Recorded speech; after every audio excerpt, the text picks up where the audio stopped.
Well, have you ever had cancellation in your Airbnb or short-term rental business, especially when you realize that they're so close to time and they're about, you've got a cancellation policy, and just outside that, they've ended up cancelling that specific booking. So guys, if you're new to this channel, my name is Piers. We've worked with over 1,400 properties all over the world, and today I just want to sit down and talk about avoiding cancellation. Look, we see accounts every single day. We are currently on over 40 accounts, working through different accounts, Airbnb, Booking.coms, VRBO, Expedia, actually probably more than 40 accounts right now, and we always see different guest habits, different guest behaviors, and your guest are cancelling. So how do you avoid cancellation? In this video, I'm going to give you some tips and tricks on how to avoid those and how you can sustain your bookings all the time. Well, firstly, if you're new to this channel, please make sure you hit that subscribe button. We have got loads of video we've done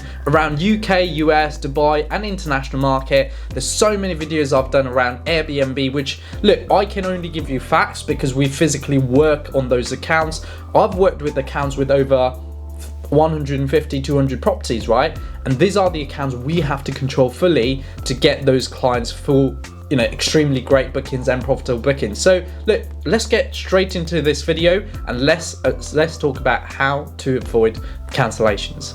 So 90% of time, one of the biggest reason why your guest cancel is because of the communication level that you have your guest, right? So when somebody books with you, there's two numbers of things I've seen actually on some of our clients' account, or even 50% of more client account, is when somebody books you further out in the calendar. So some of our clients actually have open calendar for 12 months.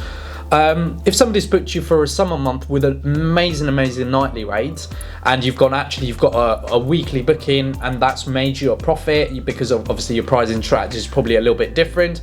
All of a sudden, what we've found is generally those clients are obviously pre-booking, knowing that they've got a cancellation ahead in plan. The way to actually get them involved into those bookings is making sure that you're engaging them straight away, because a lot of time when somebody books off their booking, let's say from now till in July, generally host, what they do is they just look at it and go, oh, actually this is something that will deal closer to time. Obviously you might have an automation message saying, hey, thank you so much for booking, but please make sure you quickly start engaging them with the terms and condition, asking them for photo ID and making sure that you secure everything you need. As a result of that, your guest has now communicated with you a lot more than just booking with you. Secondly, you've then also secured their ID, because if you're, again, in UK market, I don't know around the world, but in UK market, we always send our clients terms and condition as well as ask them for IDs. You do that, you've now automatically, again, amazingly engaged that conversation with the client. Now, if you stopped or if you didn't get those, then you can always do a follow-up, right? All of a sudden, we've seen that by doing that, your client and your guest feels a lot more committed to that booking. And that is one of the biggest things I've seen and we've done physically in our businesses to stop cancellation of quality bookings that you have in your Airbnb and short-term rental properties. The second thing I've quickly realized, which again a lot of people don't do, is when a cancellation does happen, and that's again two ways to deal with this, is one, how to avoid it. Secondly, if it does happen, you can always go back and ask the client why they've cancelled it and the reason behind it. We've actually found that 90% of the time, your clients then closer to time start looking back into the Airbnb market, finding properties that's cheaper than yours or actually much more into their budget, and eventually booking them, right? So there's always change of plan.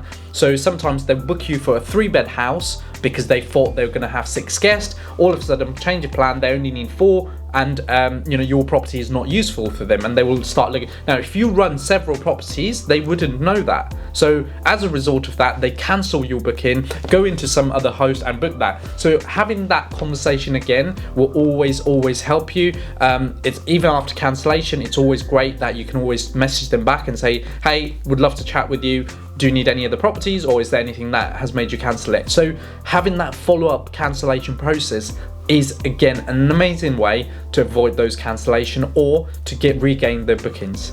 So guys, I'd love to know over your journey, how many cancellations have you guys had? Is there anything else that you put in your process and system that's helped you perform better with cancellation rate? Look, as you know, Superhost cancellation is one of the largest one of the largest KPI they look at for you to achieve those Superhost. So I would love you to answer, comment down below, what else have you done? Would love to know your thoughts, would love your thoughts to be shared around our community. We've got a strong community right now watching our videos. They would love to learn from you too. Well, thank you so much for watching another Grow Your BNB video. Look, I've done several videos around cancellation, Airbnbs, bookings, anything you want to know really. Look, we do not offer any online courses. So our job here is we love to help people all over the world building brands. That's what we do. We come in, we physically take your brand and we take it into very high performing short-term rental brand in your investment area. Apart from that, we love to share information like this because we've worked with probably 50% of new starters, and they always have issues that they've never faced before, and as a result of watching our videos, they always come back to us, go, Piers, having that implementation in our business has really helped them. So look, make sure you hit that like, subscribe, and I'll be back with another video soon.